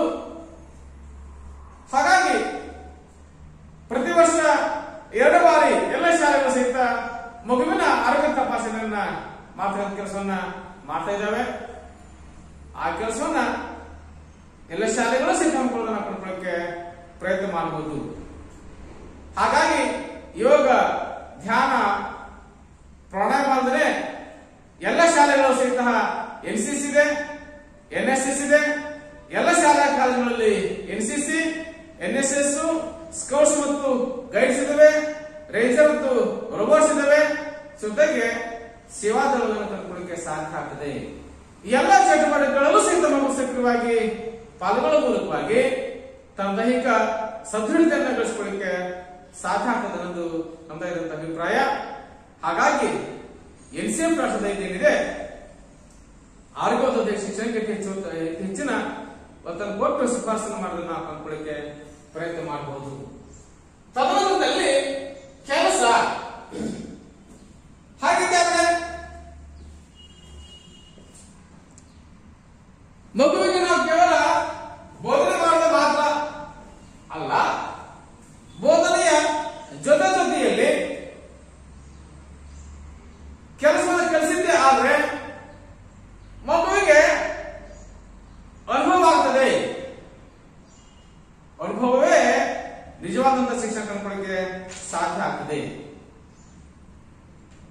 ಈ ಅನುಭವ ಕೆಲಸ ಏನಿದೆ ಮಗುವಿನ ಜ್ಞಾನವನ್ನ ಅನುಭವವಾಗಿ ವರ್ಗಾವಣೆ ಮಾಡತಕ್ಕಂಥ ಕೆಲಸ ಮಾಡ್ತಾ ಹೋಗುತ್ತೆ. ಹಾಗಾಗಿ ಆ ಕೆಲಸ ಮಾಡೋದ್ರ ಮೂಲಕವಾಗಿ ಮಗುವಿನಲ್ಲಿ ಸೆಲ್ಫ್ ಎಸ್ಟೀಮ್ ಅಂತ ಹೇಳ್ತಾ ಹೋಗ್ತೀವಿ, ಆತ್ಮಪ್ರಜ್ಞೆ ಮೂಲಿಕೆ ಸಾಧ್ಯ ಆಗ್ತದೆ. ಸ್ವಾಭಿಮಾನ ಮೂಲಿಕೆ ಸೆಲ್ಫ್ ಎಸ್ಟೀಮ್ ಸ್ವಾಭಿಮಾನ ಮೂಲಿಕೆ ಸಾಧ್ಯ ಆಗ್ತದೆ. ಜೊತೆಗೆ ಸೃಜನಶೀಲತೆ ಮೂಲಿಕೆ ಸಾಧ್ಯ ಆಗುತ್ತೆ. ಜೊತೆಗೆ ಸಹಕಾರ ಪ್ರಜ್ಞೆ ಮಗುವಿನಲ್ಲಿ ಮೂಲಿಕೆ ಸಾಧ್ಯ ಆಗ್ತದೆ. ಇವೆಲ್ಲಗಳಾಗೋದು ಕೆಲಸದ ಮೂಲಕವಾಗಿ. ಹಾಗಾಗಿ ಮಗು ವಿಶೇಷವಾಗಿ ಸ್ವಾವಲಂಬನೆ, ಸೃಜನಶೀಲತೆ, ಸಹಕಾರ, ಪರಸ್ಪರ ನಂಬಿಕೆ, ಪ್ರೀತಿ, ವಾತ್ಸಲ್ಯ, ಅನುಕಂಪ, ಸೌಹಾರ್ದತೆ ಎಲ್ಲಾ ಮೌಲ್ಯಗಳನ್ನ ಮಗು ತಾನು ಮಾಡತಕ್ಕಂತಹ ಕೆಲಸದ ಮೂಲಕವಾಗಿ ಕಲೀಲಿಕ್ಕೆ ಯಶಸ್ವಿಯಾಗ್ತದೆ. ಆ ಎಲ್ಲ ಸೋಷಿಯಲ್ ವ್ಯಾಲ್ಯೂಸ್ಗಳನ್ನ, ಮಾರಲ್ ವ್ಯಾಲ್ಯೂಸ್ಗಳನ್ನ, ನೈತಿಕ ಮೌಲ್ಯಗಳನ್ನ, ಸಾಮಾಜಿಕ ಮೌಲ್ಯಗಳನ್ನ ತನ್ನಲ್ಲಿ ತಾನು ಅದನ್ನ ಅನುಭವ ಮಾಡ್ಕೊಳ್ಳಿಕ್ಕೆ ಸಾಧ್ಯ ಆಗ್ತದೆ. ಅಡಾಪ್ಟ್ ಮಾಡ್ಕೊಳ್ಳಿಕ್ಕೆ ಮಗು ಯಶಸ್ವಿಯಾಗೋದನ್ನ ನಾವು ಕಾಣಬಹುದು. ಹಾಗಾಗಿ ಮಗುವಿಗೆ ಪ್ರೈಮರಿ ಹಂತದಿಂದಲೇ ಕೆಲಸದ ಅನುಭವ ಮಾಡ್ಕೊಳ್ಳಿಕ್ಕೆ ಸಾಧ್ಯ ಆಗಿರ್ಬೇಕು. ಗಾಂಧೀಜಿ ಅದನ್ನೇ ಹೇಳ್ತಾ ಹೋಗ್ತಾರೆ ತಮ್ಮ ಮೂಲ ಶಿಕ್ಷಣದಲ್ಲಿ. ಅವರೇನು ಮೂಲ ಶಿಕ್ಷಣ ವಿಧಾನ ಏನಿದೆ ಅದರಲ್ಲಿ ಕೆಲಸಕ್ಕೆ ವಿಶೇಷವಾದಂತಹ ಆದ್ಯತೆಯನ್ನು ಕಂಡುಕೊಳ್ಳಿಕ್ಕೆ ಸಾಧ್ಯ ಆಗ್ತದೆ. ಹಾಗಾಗಿ ಮುಂದಿನ ಅವಧಿಯಲ್ಲಿ ಶಿಕ್ಷಣ ಅಂತ ಪೂರೈಸಿದ ಮೇಲೆ ಮಗು ನಿರುದ್ಯೋಗಿಯಾಗಲಾರನೆ. ನಮ್ಮ ದೇಶಕ್ಕೆ ನಿರುದ್ಯೋಗ ಸಮಸ್ಯೆ ದೊಡ್ಡ ಸಮಸ್ಯೆ ಪಡಬಹುದು ಇವತ್ತು ದಿನಮಾನಗಳಲ್ಲಿ. ಕಾರಣ ಇಷ್ಟೇ, ನಾವು ವೃತ್ತಿಮೂಲ ಶಿಕ್ಷಣ ಕೊಡಲಾರ್ದರೆ ಇದಕ್ಕೆ ಪ್ರಮುಖ ಕಾರಣ. ಹಾಗಾಗಿ ಜೀವನೋಪಾಯಕ್ಕೆ ಸಂಬಂಧಪಟ್ಟಿರ್ತಕ್ಕಂತಹ ವೃತ್ತಿಗಳನ್ನು ಮಗು ಕಲಿಸಿದ್ದಾದ್ರೆ ಮಗು ಸಹಿತ ಅವುಗಳನ್ನ ಆಯ್ಕೆ ಮಾಡಿಕೊಳ್ಳುವ ಮೂಲಕ ತನ್ನ ಜೀವನವನ್ನ ಯಶಸ್ವಿಯಾಗಿ ನಿರ್ವಹಣೆ ಮಾಡೋದನ್ನು ಕಲಿಯಲಿಕ್ಕೆ ಯಶಸ್ವಿ ಆಗ್ತಾ ಇದ್ದ. ಆದ್ರೆ ನಾವು ಅದನ್ನೆಲ್ಲ ಕಲಿಸಲಾದ ವ್ಯವಸ್ಥೆಯಿಂದಾಗಿ ನಮ್ಮ ದೇಶದಲ್ಲಿ ಅನ್ಎಂಪ್ಲಾಯ್ಮೆಂಟ್ ಅನ್ನ, ನಿರುದ್ಯೋಗ ಸಮಸ್ಯೆಯನ್ನು ಕಂಡುಕೊಳ್ಳಿಕ್ಕೆ ನಾವು ಪ್ರಯತ್ನ ಮಾಡಬಹುದು. ಹಾಗಾಗಿ ಕೃಷಿ, ರೇಷ್ಮೆ, ಗೃಹ ಕೈಗಾರಿಕೆ, ಕುಂಬಾರಿಕೆ, ಕಂಬಾರಿಕೆ, ಬಡಗಿತನ, ನೂಲುವುದು, ನೇಯುವುದು ಈ ಎಲ್ಲ ಚಟುವಟಿಕೆಗಳನ್ನ ಶಾಲಾ ಹಂತದಿಂದಲೇ ನಾವು ಮಗುವಿಗೆ ಕಲಿಸಲಿಕ್ಕೆ ಯಶಸ್ವಿ ಆದ್ರೆ ಮಗು ತನ್ನ ಜೀವನೋಪಾಯವನ್ನು ತಾನೇ ಮಾಡ್ಕೊಳ್ತಕ್ಕಂತಹ ವ್ಯವಸ್ಥೆನ ನಾವು ನೋಡ್ಕೊಳ್ಳಿಕ್ಕೆ ಪ್ರಯತ್ನ ಮಾಡಬಹುದು. ಹಾಗಾಗಿ ನಾವು ಹೇಳ್ತಾ ಹೋಗ್ತೀವಿ NCF ರಾಷ್ಟ್ರದ ಇದೇನಿದೆ ಕೆಲಸಕ್ಕೆ ವಿಶೇಷವಾದಂತಹ ಆದ್ಯತೆ ಕೊಡೋದನ್ನು ಕಂಡುಕೊಳ್ಳಿಕ್ಕೆ ನಾವು ಪ್ರಯತ್ನ ಮಾಡಬಹುದು. ಅದಾದ ನಂತರದಲ್ಲಿ ನಾವು ಶಾಂತಿಯನ್ನ ನಾವು ನೋಡಬಹುದು. ಹಾಗಿದ್ದರೆ ಪ್ರಸ್ತುತ ದಿನಮಾನಗಳಲ್ಲಿ ನಾವು ಅಧ್ಯಯನ ಮಾಡ್ತಾ ಹೋಗ್ತೀವಿ. ಪ್ರಸ್ತುತ ಕಂಟೆಂಪರರಿ ವರ್ಲ್ಡ್ ಏನಿದೆ, ಪ್ರಸ್ತುತ ಜಗತ್ತೇನಿದೆ, ಇದು ಮೂರನೇ ಮಹಾಯುದ್ಧದ ಭಯದಲ್ಲಿ ಬರ್ತಾ ಇದೆ. ಕಂಟೆಂಪರರಿ ವರ್ಲ್ಡ್ ಏನಿದೆ ಯಾವ ಸಂದರ್ಭದಲ್ಲಿ, ಯಾವ ಸಮಯದಲ್ಲಿ ಯಾರಿಗೆ ಯುದ್ಧ ಅಂತ ಗೊತ್ತಿಲ್ಲ ಅಂತಕ್ಕಂಥ ಸನ್ನಿವೇಶ ನಾವಲ್ಲಿದ್ದೇವೆ. ಪ್ರತಿಯೊಂದು ದೇಶಗಳ ಮಧ್ಯೆ ದ್ವೇಷಮಯ ವಾತಾವರಣ, ತನ್ನ ನೆರೆಹೊರೆ ರಾಷ್ಟ್ರಗಳೊಂದಿಗೆ ನಿರಂತರ ಯುದ್ಧೋನ್ಮಾದದ ಸ್ಥಿತಿಯನ್ನು ನಾವು ಕಂಡುಕೊಳ್ಳಕ್ಕೆ ಪ್ರಯತ್ನ ಮಾಡಬಹುದು. ಇಂಥ ಸಂದರ್ಭದಲ್ಲಿ ನಾವು ಒಂದು ಶಾಲಾ ಮಗುವನ್ನು ಹೇಗೆ ಬಳಸತಕ್ಕಂತ ವ್ಯವಸ್ಥೆ ಮಾಡ್ಕೊಳ್ಳಿಕ್ಕೆ ಸಾಧ್ಯ ಆಗಿರಬೇಕು. ಅದಕ್ಕೆ ಯುನೆಸ್ಕೋ ಹೇಳ್ತಾ ಹೋಗುತ್ತೆ, ಅಕಾರ್ಡಿಂಗ್ ಟು ಯುನೆಸ್ಕೋ ಪ್ರಕಾರ ಯುದ್ಧಗಳು ಜನ್ಮ ತಾಳೋದು ವ್ಯಕ್ತಿಯ ಮನಸ್ಸಿನಲ್ಲಿ. ಯುದ್ಧಗಳು ಜನ್ಮ ತಾಳುವುದು ವ್ಯಕ್ತಿಯ ಮನಸ್ಸಿನಲ್ಲಿ. ಆದ್ದರಿಂದಾಗಿ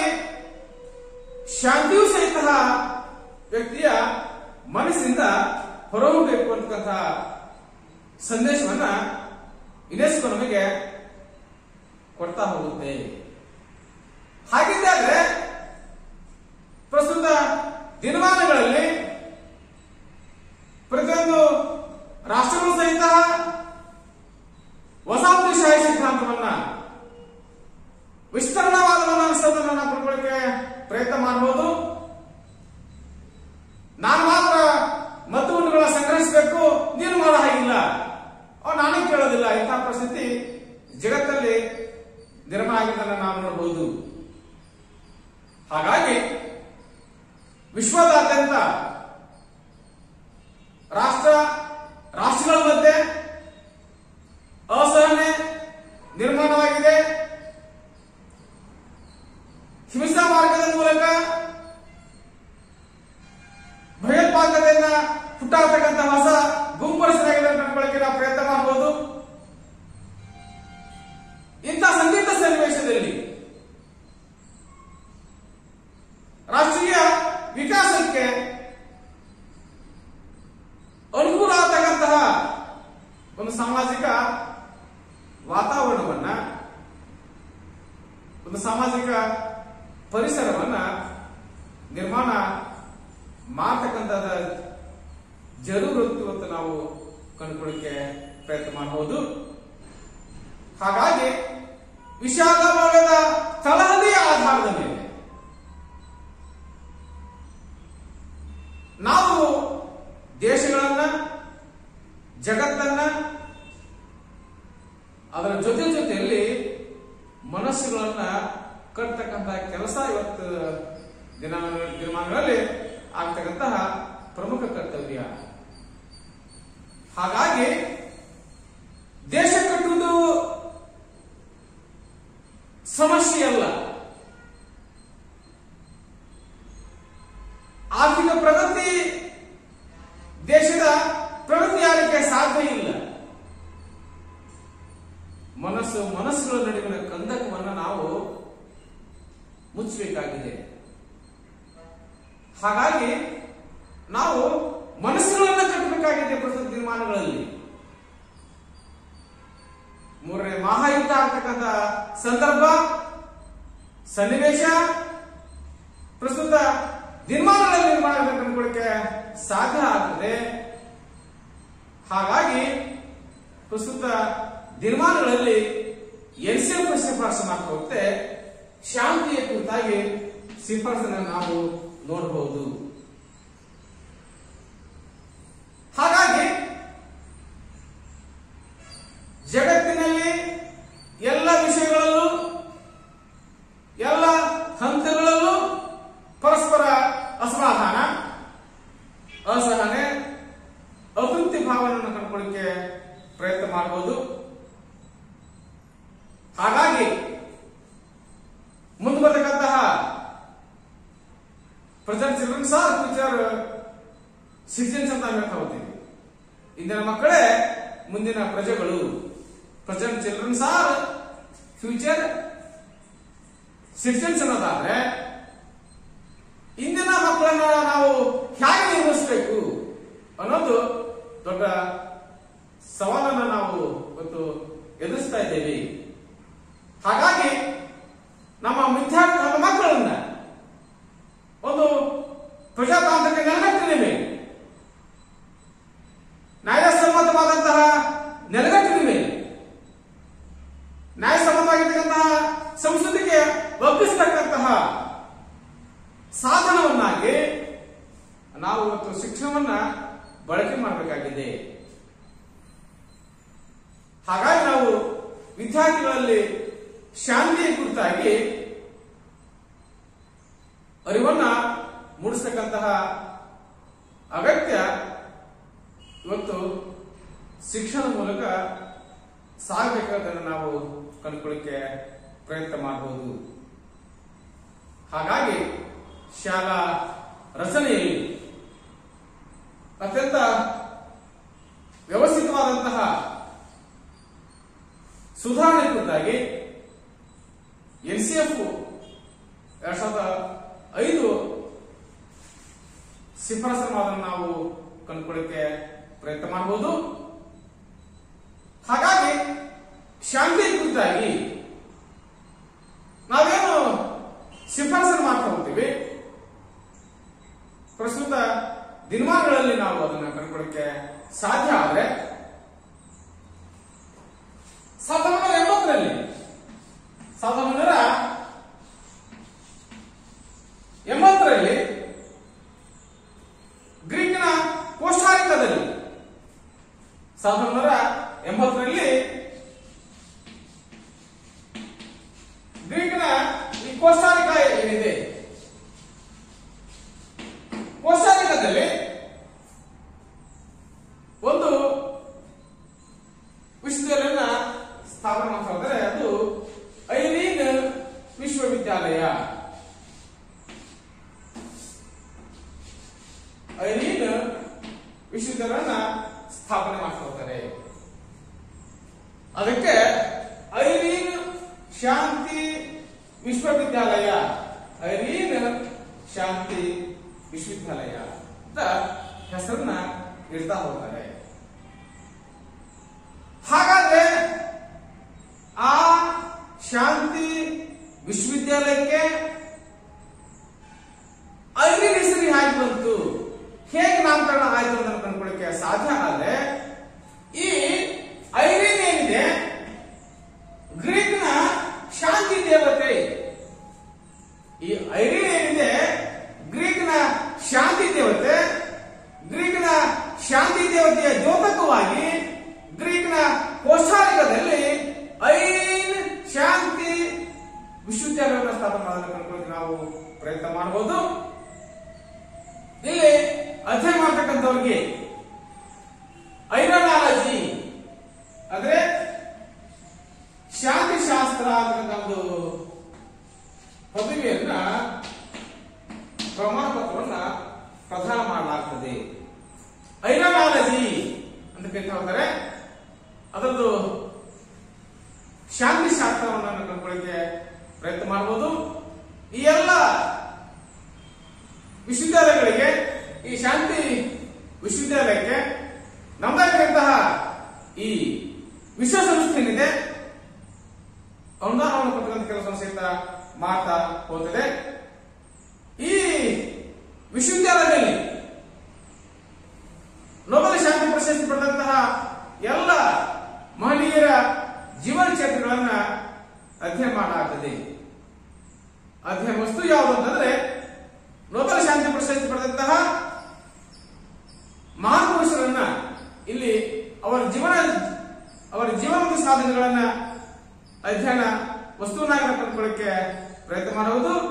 ಅದರ ಹೊರತಾಗಿ ನಮ್ಮ ದೇಶದ ರಾಷ್ಟ್ರಪಿತ ಮಹಾತ್ಮ ಗಾಂಧೀಜಿಯವರ ಜೀವನದ ಸಾಧನೆಗಳನ್ನು ಸಹಿತ ಅಲ್ಲಿ ವಿಶೇಷವಾಗಿ ಅಧ್ಯಯನ ಮಾಡಲಾಗ್ತದೆ.